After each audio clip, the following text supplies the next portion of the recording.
इधर लकी की बात सुनते ही काशीनाथ जी ने रुस्तम डांगी को फोन लगा दिया था और इधर कोयल के दोस्त प्रशांत के पिताजी ने भी उसकी मदद करने की ठान ली थी।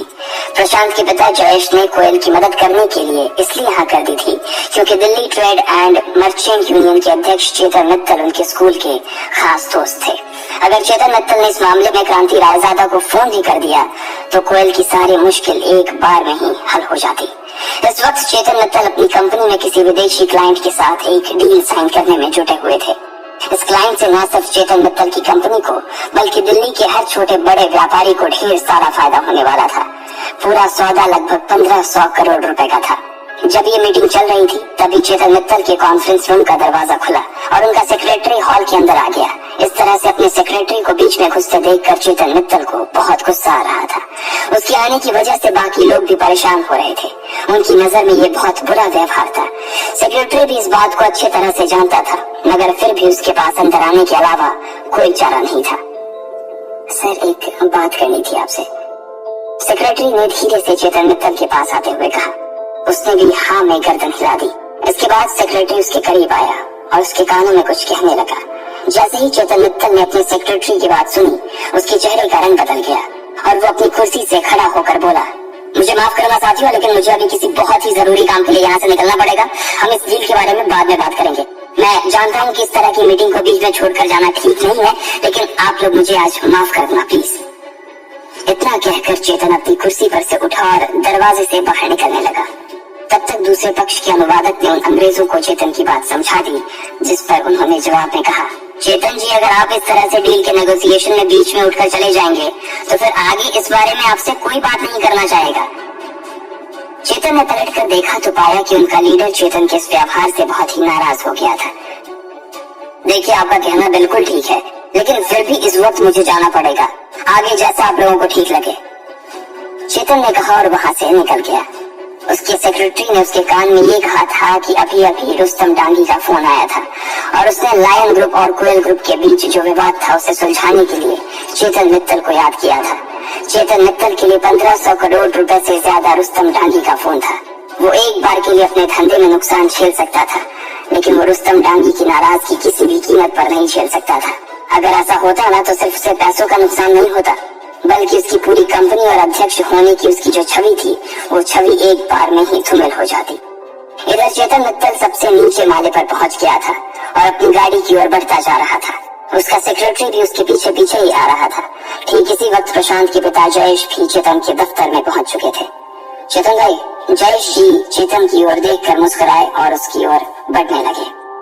उन्हें इस बात का पूरा भरोसा था कि चेतन उनकी इस मामले में कुछ मदद कर सकता था, लेकिन चेतन ने उसकी तरफ मुड़कर भी नहीं देखा और न ही उसकी बात को सुना। वो दरवाजे से सीधा बाहर निकल गया और अपनी गाड़ी में बैठ गया। इधर लकी भी लाल किले की दीवार पर आकर बैठ गया था। वहीं पास में एक चौपाटी थी जहाँ पर ढेर सारे लोग शाम के वक्त घूमने फिरने आया करते थे। लकी वहाँ आते जाते हुए लोगों को अकेला बैठकर देख रहा था। एक प्रेमी जोड़ा दीवार पर थोड़ी ही दूरी पर उसके पास बैठा हुआ था। वो दोनों एक ही आइसक्रीम को बारी बारी से खा रहे थे। लकी को उन्हें देखकर डिम्पल के साथ बिताए वो सुहाने दिन याद आ रहे थे। लकी अक्सर उसके साथ खाना बनाता था और उसे यही लाल किले की दीवार पर बैठा कर खिलाता था। वो अपनी जेब से थोड़ा थोड़ा पैसा बचाकर उसे आइसक्रीम भी खिलाता था।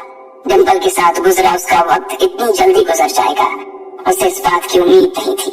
भले ही उसे अपने आप पर ये शक था कि वो परीक्षा में पास कर पाएगा या नहीं, लेकिन उसे कभी ये शक नहीं था कि वो और डिम्पल एक दूसरे से अलग हो जाएंगे। उन दोनों ने इस दीवार पर बैठकर कितने सारे वादे किए थे। कितनी बार डिम्पल अपना सिर उसकी गोदी में रखकर यहाँ से लाल किले की मीनार को देखा करती थी। उसे उम्मीद ही नहीं थी कि ये रातों रात इतनी बदल जाएगी। डिम्पल उसके लिए उस मीनार जैसी हो गई थी जिसे अब वो सिर्फ देख सकता था, छू नहीं सकता था। जब लकी अपने इन सब ख्यालों में खोया हुआ था, ठीक उसी वक्त फिर से उसके फोन की घंटी बजी। लकी ने देखा ये भूमिका का फोन था। उसका फोन देखते ही लकी उदास हो गया था। सिर्फ डिम्पल ही नहीं बल्कि भूमिका भी उन लड़कियों में से थी जो उसके सीधेपन का बहुत फायदा उठाती थी।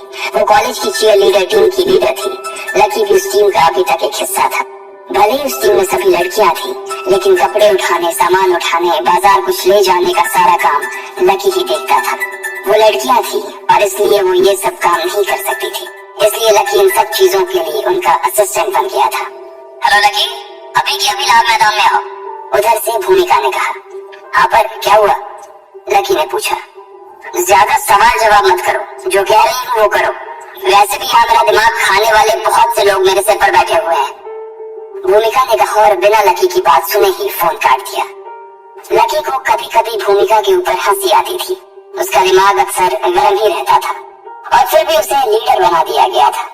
ऐसे में तो वो और भी ज्यादा गर्म हो जाती थी, इसलिए लकी उसकी बातों का ज्यादा बुरा नहीं मानता था। यहाँ बैठकर डंबल को याद करने से तो अच्छा है कि वहाँ चलकर कुछ काम ही किया जाए, लकी ने अपने आप से कहा और दीवार के नीचे कूद गया। इसके बाद उसने अपनी पैंट साफ की, अपना हाथ साफ किया और मैदान की ओर जाने के लिए निकल गया। थोड़ी ही देर बाद लकी मैदान में पहुंच चुका था और उसने देखा कि मैदान में अभी 5-6 सुंदर लड़कियां खड़ी थी। लकी, पहले तो तुम इधर आओ, तुम आज इतने स्लो मोशन में क्यों चल रहे हो? भूमिका ने लकी को अपने पास बुलाते हुए कहा।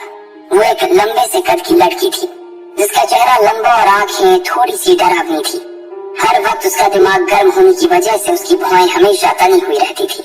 इससे पहले कि लकी कोई जवाब दे पाता, भूमिका ने अपनी जेब से 100 रुपए का नोट निकाला और बोली, जाओ और मेरी सभी साथियों के लिए पानी का बोतल लेके आओ। अरे यार, ये तो तुम मुझे फोन पे ही बता सकती थी ना। अगर तुम पहले ही बोल देती तो मैं पहले ही लेकर आ जाता। अब फिर से इतना जाओ, लकी ने कहा। अच्छा, तो तुम अब लीडर को सामने से जवाब दोगे? 2 कदम और चलने से ना तुम घिस नहीं जाओगे लकी महाराज। और तुमसे अगर नहीं होता ना तो बोल दो, मैं खुद ही जाकर ले आऊंगी। रिस्पॉन्सिबिलिटी नाम की कोई चीज होती है या नहीं होती है? भूमिका ने उसके सामने मुंह बनाते हुए कहा। लकी को लगता था कि भूमिका हमेशा गुस्से में ही रहती थी और वो सबसे ज्यादा अगर किसी के ऊपर बरसती थी तो वो लकी ही था। हालांकि लकी को कभी उसके गुस्से से डर नहीं लगता था। वो तो उसके काम के लिए सिर्फ इसलिए हाँ कर देता ताकि उसकी वजह से भूमिका का गुस्सा और ना बढ़ जाए। अगर वो इसी तरह से गुस्सा करती रहती तो एक दिन उसे ब्लड प्रेशर की बीमारी हो जाने का खतरा पक्का था। नहीं ठीक है, मैं ही जाकर ले आता हूँ, पर ये आखिरी बार है, अगली बार से ना मैं नहीं। इससे पहले कि लकी आगे कुछ बोल पाता, भूमिका ने अपनी आंखों को उसे डराने के लिए बड़ा कर लिया था। उसकी आंखें देखकर लकी को मन ही मन हंसी आ रही थी और इससे पहले कि वो उसके सामने हंसता, वो वहाँ से निकल गया। थोड़ी देर बाद लकी वापस आ गया और उसने 5 बोतल लाकर टेबल पर रख दी। सभी लड़कियां टेबल के पास आ गई और पानी पीने लगी। इसके बाद भूमिका और बाकी सभी लड़कियां बास्केटबॉल के कोर्ट पर प्रैक्टिस करने के लिए चली गई थी।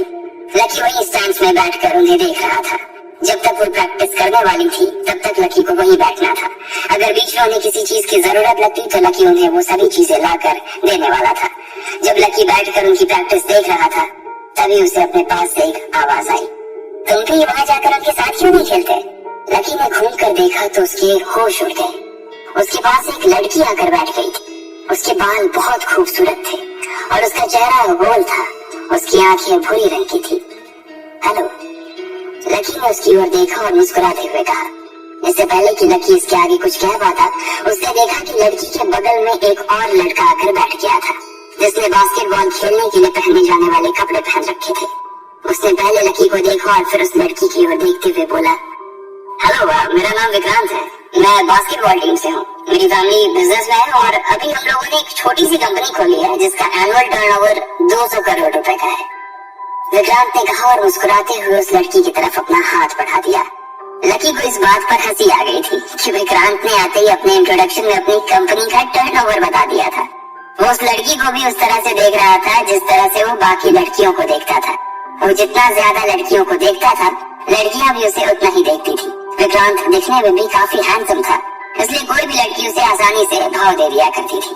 लेकिन इधर मामला अलग था। उस लड़की ने उसे और उसके हाथ को देख तो लिया था, लेकिन उससे मिलाने के लिए उसने अपना हाथ आगे नहीं बढ़ाया। उसने सिर्फ मुस्कुराते हुए उससे कहा, मेरा नाम अदिति है, मैं भूमिका की दोस्त हूँ। जब अदिति ने विक्रांत से अपना हाथ नहीं मिलाया तो विक्रांत थोड़ा सा झिझक गया और उसने अपना हाथ पीछे खींच लिया। फिर अपनी शर्म को छुपाने के लिए उसने अदिति की ओर उत्साह से मुस्कुराते हुए देखा और बोला, अदिति, काफी अच्छा नाम है। भूमिका तो वैसे अभी प्रैक्टिस में बिजी है और उसे तो अभी थोड़ा टाइम भी लगेगा, इसलिए वो अभी तुमसे बात नहीं कर पाएगी। अगर तुम चाहो तो मैं तुम्हें वॉक पर ले जा सकता हूँ। मैं तुम्हें प्लेग्राउंड पे दिखा दूंगा और हम थोड़ी बातें भी कर लेंगे। You know, I just love talking to girls. Vikrant ने अपने बालों में हाथ फेरते हुए कहा, नहीं सॉरी, मैं यही ठीक हूँ। अदिति ने एक मुरझाई सी मुस्कान के साथ उसे देखा और कहा। अदिति की इस मुस्कान ने विक्रांत के लिए सारे दरवाजे मानो उसके मुंह पर ही बंद कर दिए थे। वो शर्मिंदा तो बहुत महसूस कर रहा था, पर फिर भी अदिति इतनी सुंदर थी कि वो उसे अपने हाथ से यूं ही जाने नहीं देना चाहता था। वो चाहता था कि अदिति उसके साथ टहलने जाए, लेकिन इससे पहले कि वो अदिति को मना कर पाता, उसकी टीम के किसी साथी ने उसे बुला लिया और बीच में ही उसे जाना पड़ा। जैसे ही विक्रांत उन दोनों के बीच से उठकर निकला, अदिति लकी की तरफ घूमी और उससे पूछा, तुम्हारा नाम क्या है? लकी। लकी ने बहुत ही फीका सा जवाब दिया। असल में जिस तरह से अदिति उसे देख रही थी, लकी उसे देखता ही रह गया था। इतने प्यार से तो शायद कभी डिम्पल ने भी उसे नहीं देखा था। उसकी बड़ी बड़ी आंखों में लकी को अपने लिए थोड़ी सी भी खिन्न नजर नहीं आ रही थी। न ही उसे ऐसा लग रहा था कि अदिति को उसके पास बैठने में किसी तरह का पछतावा हो रहा था। अदिति की नजरों में लकी के लिए कोई दया या भाव भी नहीं था। लकी देख पा रहा था कि वो जैसा था, अदिति उसे वैसे ही एक्सेप्ट कर रही थी। जब लकी को इन सब चीजों का भान हुआ, तो ना चाहते हुए भी उसके चेहरे पर अदिति के लिए एक मुस्कान आ गई। अब इससे पहले कि इन दोनों के बीच कोई बात आगे हो पाती, भूमिका उन दोनों के बीच में आ गई। अदिति, तू यहाँ क्यों बैठी हुई है? भूमिका ने कहा। इससे पहले कि अदिति अपनी ओर से कुछ कह पाती, भूमिका ने लकी को वहां से उठने का इशारा किया और बोला, जाओ सबको पानी पिलाओ। लकी को उसकी बात का बुरा तो लगा, लेकिन क्योंकि अदिति वहां बैठी थी, इसलिए उसने पलटकर कोई जवाब नहीं दिया और वहां से चला गया। उधर जब लकी सब लड़कियों को पानी पिला रहा था, तब इधर सब लोग कोयल के कमरे में परेशान से घूम रहे थे। कोयल ने देखा कि सूरज ढलने लगा था और जल्द ही रात होने वाली थी। उसे लग रहा था कि मोहित रायजादा कभी भी उसे लेने के लिए उसके आदमी वहां भेज सकता था। बाकी लोगों को भी यही डर सता रहा था। नहीं, मुझे नहीं जाना, मुझे बचा लो, मुझे नहीं जाना। कोयल ने अचानक ही चीखते हुए कहा। सब लोगों ने उसे देखा और दौड़कर उसके पास आकर बैठ गए। तू चिंता मत कर कोयल, कोई ना कोई रास्ता निकल आएगा, रोशनी ने कहा। हालांकि उसे भी यही लग रहा था कि कोयल के पास जाने के अलावा और कोई रास्ता नहीं था। सब लोग फोन कर करके हिम्मत हार गए थे। किसी के पास अब कोई कांटेक्ट नहीं बचा था कि अचानक कोयल के फोन पर उसके पिताजी का फोन आया। कोयल ने फोन उठाया। उधर से उसके पिताजी ने ना जाने क्या कहा, जिस पर कोयल बोली, व्हाट? इतना कहते ही उसका मुंह खुला का खुला रह गया था। आखिर ऐसा क्या कहा था उसके पिताजी ने? क्या उसका मैटर सॉल्व हो गया था, या फिर मोहित के आदमी उसे लेने के लिए आ रहे थे? आपको क्या लगता है, क्या होंगे इन सभी सवालों के जवाब? कमेंट बॉक्स में कमेंट करके जरूर बताएं और सभी सवालों के जवाब को जानने के लिए सुनते रहिए इंस्टा मिलेनियर सर।